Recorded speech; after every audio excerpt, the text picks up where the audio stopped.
Couple days late, I understand that. But Loki Season 2 Episode 4 is on Disney Plus now, so here I talk about it with spoilers, so yes, that is a spoiler warning. If you have not yet watched Loki Season 2 Episode 4 and you're planning on it, I don't recommend watching this video because I will be talking about what happens in this episode. If you have watched it or you don't care, then you're all good. Alright, spoiler warning's done, let's get started, because this episode, yeah, it was pretty cool. Gotta say, just like Season 1, this 4th episode is the best one yet. So last we left off, Ravonna Renslayer and Miss Minutes were at the Citadel at the end of time. You know, they see He Who Remains' his rotting corpse, and Miss Minutes is like, I know a secret about you, but it's gonna make you very angry. So now we find out what it is at the very beginning of this episode. Because Miss Minutes plays back this little recording for her, and it reveals that conversation that we heard Loki listening to in the first episode of this season. Basically, we learned that she was going to lead the TVA with He Who Remains, or at least she was under the impression that she was going to, but ultimately he betrayed her by having Miss Minutes wipe her memories, and I guess all the memories of all the variants. Like, this was probably right at the end of that huge multiversal war. Like, this is the formation of the TVA we're looking at here. That's pretty neat. But yeah, now Renslayer and Miss Minutes are pissed and they want to take over the TVA. Too bad it's not going to work out for them. So Victor Timely has been brought to the TVA, you know, because we need his help to fix the temporal loom, which I see now is pretty much the main plot and premise of this season. It's not the time-slipping thing that we saw in the trailer. That was just pretty much the first episode. The main premise of this season is the fallout from the actions that Sylvie did in the finale of Season 1. Since the multiverse has been opened, this temporal loom is in danger, and it's in danger of wiping out the entire TVA. So we gotta fix it. That's cool, and that's a really cool rope-a-dope that they did with the marketing. I always gotta give props to that. But it's interesting though, so when Victor Timely meets Ouroboros, and they figure out that they both inspired each other's work, and so it's like one fed into the other, but like they both inspired each other, so it's like which one was first? It's the chicken and the egg paradox. This to me is pretty much the show going, alright, time is just straight up broken now in the MCU. Because we have time travel causing a multiverse, like in Avengers Endgame, and then we have like it was in Back to the Future in the first episode of the season, and now we have like temporal loops with Victor Timely and Ouroboros being inspired by each other. Just how does time work? Just pick a path, writers. I get it though, it is ultimately just chaos. Makes sense since the temporal loom is malfunctioning. And so they're like, alright, we're gonna go fix this thing. Although there's this dialogue that Sylvie has with Mobius, because even now Mobius is like, let's have some pie while we wait. We see that he still just really does not give a shit about these other timelines. Like, yeah, he gets that it's a problem, but as Sylvie says, to him it's just another day at the office. He's not really grasping the fact that these are actual people with lives, entire universes that are dying and being obliterated from existence. It's genocide in the highest form. I really feel like by the end of the season, Mobius is gonna have that change of heart, because he needs his jet skis. And then later on, when Sylvie talks with Loki, this is another great dialogue scene, because Sylvie still got her problems too. This is great, because she's like, yeah, we should just burn it to the ground and start fresh. And Loki comes in with some straight up logic bombs. This is a great point he brings up. He's like, yeah, hitting the reset button is easy. That's the easy way out. Fixing what's broken, that's hard.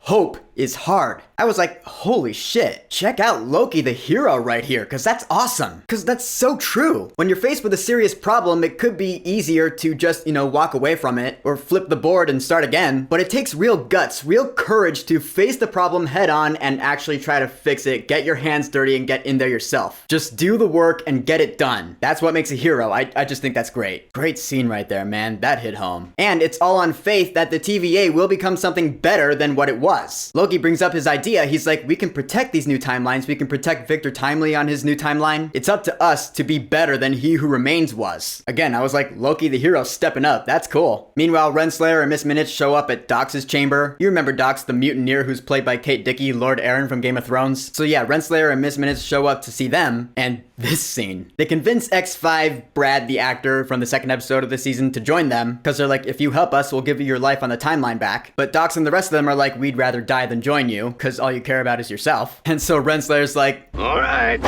Which leads to, even though we don't see it, it's one of the most gruesome death scenes we've seen in the entire Marvel Cinematic Universe so far. Because it's the death box thing. They surround the mutineers with the death box and it just crushes them off screen. We hear them screaming for their lives and it's just, oh my god, it's brutal. Or at least among the most brutal the MCU might ever get. Until Deadpool 3, that is. And even the look on Miss Minutes' face, I was like, holy shit, she's loving this. Yeah, she's just nuts. And then Renslayer and Miss Minutes and X5, they capture Victor Timely. And speaking of Miss Minutes though, alright, now that she's back at the TVA, she's back in the system, so now she's trying to prevent the good guys from achieving their task. So she's slowing down the elevator, and this is where we see that scene from episode 1 of the season, where Sylvie was in the elevator, so it's like, oh, okay, so this was that scene. Again, another temporal loop, where we see Loki was pruned by his future past self, so alright, that's cool. Not really sure why that was so important or why that needed to be in there, but it's another thing. But since Miss Minutes is in the system again, with her total Jurassic Park inspired, you didn't say the magic word, access denied, OB says that they can shut her down by completely rebooting the system, and so they do, but doing that also takes away the magic dampeners in the TVA, so now Loki and Sylvie can finally use their magic here. But man, that scene where Miss Minutes shuts down, that's the scene that stuck with me the most in this entire episode. Cause she's all glitching out, she starts sounding like Max Headroom. I'm being locked out, locked out. And then she's like, Victor, I need to tell you, tell you, you'll never be him. And then it shows this like really basic clock thing that's like, hi, I'm Miss Minutes. And the time. You get the feeling that that's like the first version of her there ever was. It's a scary scene, it really is. Or at least it kind of spooked me out. It was effective, it was cool. So this is how an AI clock dies. With thunderous glitching. Rest in peace, Miss Minutes. You gave us some good times.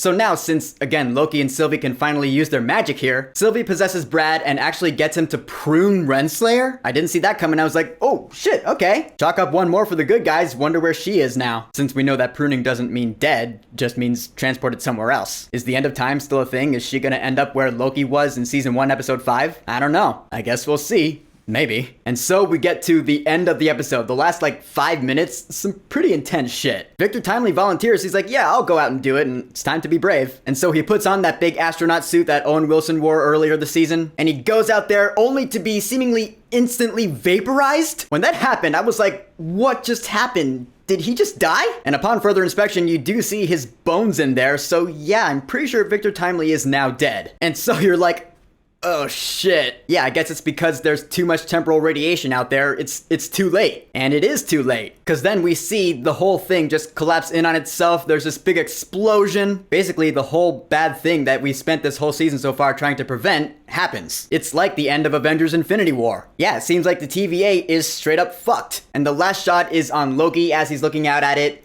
And then it cuts to black in a really creepy way. And then there's just like 5-10 seconds of just silence. It really lets you marinate in it. You're like, shit, all right, well, that's not good. And then just to add insult to injury, the music that plays over the end credits of this episode, I gotta say, is like the most eerie shit I've ever heard. Perfect for being right on time for Halloween. That's some good stuff. So yeah, in the end, Loki season 2, episode 4 is my favorite episode of the season yet, because now I'm like, well, what are the next 2 episodes gonna be? Like, what's gonna happen? I have no idea where the next episode's gonna start, and I have no idea how this season's gonna end. And I like not knowing that shit. That's cool. Loki season 2 is finally picking up for me. We're now done with Act 2, so let's hype up for the final act. Should be pretty cool. So, Loki, Season 2, Episode 4, Heart of the TVA. Have you watched it yet? What are your thoughts on it? And what are your theories and predictions for the rest of the season? This I really want to know. So whatever you think, go ahead and leave a comment.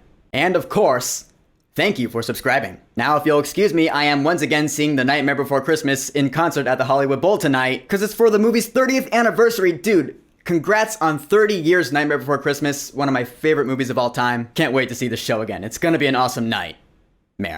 Peace!